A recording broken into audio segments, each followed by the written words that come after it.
Techbyte is brought to you by Fastnet.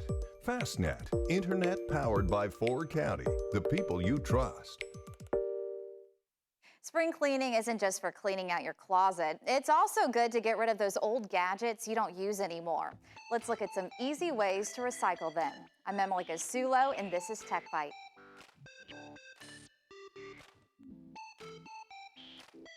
There's no better time than the present to do some tech spring cleaning. If too many of your old gadgets, from cell phones to tablets, are collecting dust, why not recycle them? Best Buy says it wants to make it easier than ever. The electronics chain is introducing a new program nationwide, allowing you to recycle all of your old devices by mail. It's great if you don't live close to a Best Buy store, but still want to help the environment. Starting this month, you can order a prepaid technology recycling box from BestBuy.com. You have two to pick from.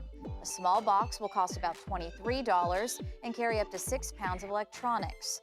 A medium box is about $30 and can hold up to 15 pounds of tech.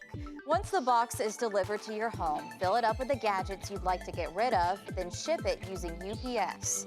You can even schedule a home pickup too through Best Buy's haul-away services. If you'd prefer to go to a store in person, Best Buy might even give you a gift card for your old products, depending on the item. You can recycle up to 3 items per household there per day. If you'd rather go online, you can make some money off your old tech by selling it on websites like eBay, Declutter, Buyback World, and It'sWorthMore.com.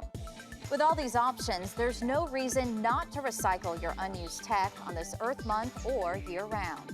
Another important tip before you resell or recycle anything, don't forget to wipe the memory from all your gadgets to make sure to keep your data safe.